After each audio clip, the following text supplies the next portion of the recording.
I know it's barely winter, but is anyone else already feeling like they can't handle it and they want spring to come?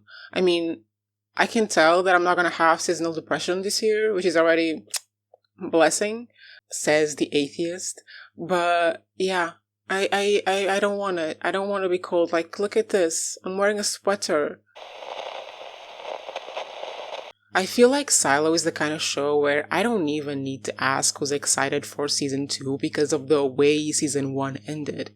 Do y'all remember the revelation of the amount of silos that actually exist? I remember. And my only question right now going into season 2 is, outside of the societies that are being created, obviously inside the silos, is there anyone else like overseeing it? Like, what are the silos? Are they like social experiments? Because on like the outline of the season 1 finale, we see a city, right? We see a city and we can't tell if it looks like it's in ruins, but we can't tell. But could it not be? I mean, even if it is in ruins, there could be like a building inside of it that isn't in ruins and it's actually managing all of the silos as like social experiments. Clearly, I have not read the book, but I'm this close to reading the book. And you know what? Next year, well, maybe even in December, I'm going to announce, as if I announce things. I'm going to start a new channel. It's going to be a reading channel. So I'm thinking of doing this really cool thing where I read the books in the book channel and I talk about the books in the book channel. How many more times can I say the word book? And then I review the adaptations here. And I'm thinking of reading Silo because I need to know. And this is the thing with Silo, with the first season, and already with the first episode of season 2, is that they created a world that is so, that has a certain mystique where it seems plausible. Things seem to function as if it could happen in real life, and you just want to know. You just want to know what in the world is going on, what happened for them to get there, and you just need to know. And I feel like this show, and probably the book as well, is so smart for tapping into this human necessity of needing to know what is going on. Because isn't this just humans in their lives? Isn't this why we have all sorts of religions and faiths and prophets and whatever? It's because we're all alone in a corner of the universe and we want to know what the fuck is going on. And Silo taps into that and is like, oh, you have this curiosity to understand the world around you? I'm going to show you a TV show where you have to fight tooth and nail to know just little bits of crumbs of what's happening. Silo. And you know what? I'm here for it. I'm here for season 1, season 2, season 3, season 10, possibly all the books. We'll see. Season 2 starts with the silo right next to the silo where our main character came from. Right now, I can't remember her name, Juliette. She goes to the silo right next to her, but before we see her going into the silo, we see what happened to the silo. And this is a society or a silo or an alternative universe inside that universe, whatever, where the society inside that silo crumbled. They crumbled, the people got the upper hand over the authorities, and it got to a point where when you watch it for the first time, it's not clear what they're talking about, because they talk about a door, and they talk about a guy not opening the door. So all we know at that point, it's like in minute 2 in the show, we know that the people overpowered the government and that there's a guy behind the door and the guy didn't open the door. But they overpowered the government anyway, they are able to open the doors, they go outside and they all die. Now, why did they die? Was the air actually poisonous? Were they shot by the person behind the door? I'm betting the air is actually poisonous, but we don't have any concrete evidence apart from all the dead bodies displayed along the silo to prove this.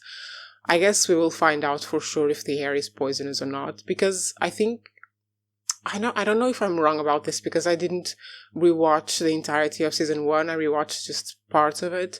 But when the people from the main silo came out, they were shot, right? They didn't die because of the poisonous air. They were shot by something, and this is why Juliette is alive, because she noticed the sensor or the gun or something, and she placed her badge on it. I think it was probably a sensor. And she survived.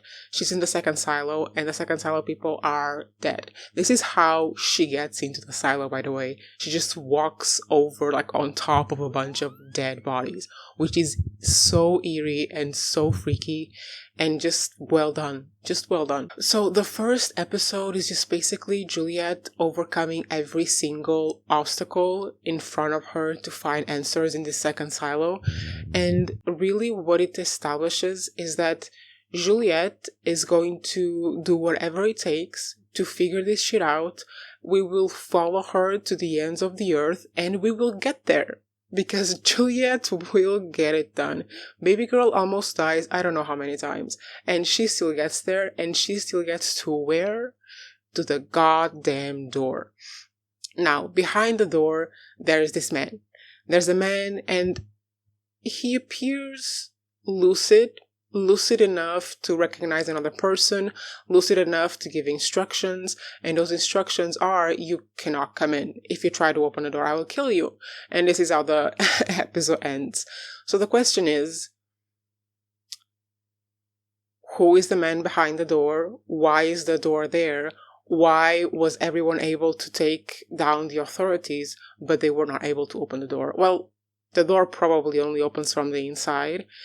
And the man probably has a function behind the door that goes beyond that one individual silo, right? Because what I'm thinking now is there also a man behind the door in the silo we just left? Is this how they control the experiments that are going on inside the silos? Are there like scientists inside the silos behind those closed doors, and they are the ones carrying out the experiment or just recording the data of the progress of that society? Because if that's so, maybe there's a way out of the silo, like a system of tunnels or something like that that connects all the silos and connects the silos to this bigger overarching room where they all meet and they go at night or something, like go to sleep and have meetings about the silo experiments. I don't know what's going on, but I'm damn curious about it. To be honest, the feeling that I get, and from having watched a lot of shows like this, like post-apocalyptic, weird, freaky worlds that exist after a big war or disaster, having watched a lot of this stuff and having read some of it, the vibe that I'm getting, the feeling that I have is that eventually at some point in this season, Juliette and the man behind the door are going to be besties. Besties, partners in crime, shall we say. But yeah, so far that's all I have to say about Silo. There's only been one episode out, and I'm assuming most of the revelations are going to come more to the end of the season. But one thing I'm very curious about is whether or not this really is an overarching thing. Like, if we're going to have any kind of answers of why the silos exist, who is behind the silos, if there is anyone monitoring the progress of these societies. Because why would they build the silos not to communicate with each other? Maybe this has been explained in the previous season and I just forgot about it or didn't notice it then, so I should rewatch season 1. But why? And what I want to know is if there's someone keeping track of like the experiments or like the development in these silos. Can we talk about it? Because I would be so curious to know like how most of these societies develop. I would be so curious to know like what end did they reach, or if they reached an ending. How are they structured? How have they deviated from the original plan? Because I mean, there must have been an original plan for the silos, for the society to be organized. Maybe the one that we came from, the one that Juliette came from, is the most typical, the most faithful to the original plan, but what I want to know is how much have the others deviated from it, because in my mind I'm thinking of the 100. Y'all remember when the 100 went like the 100, when the people in that show went underground and they started to eat a specific type of meat? This is the kind of stuff I want to know, like what societies have developed in these silos. Thank you for watching. I hope you're enjoying this show. This is like, there, yeah. There have been so many good shows this year, and I feel full. Not in a bad way. I feel like I've been well fed, you know? I've been well fed this year. Okay, bye.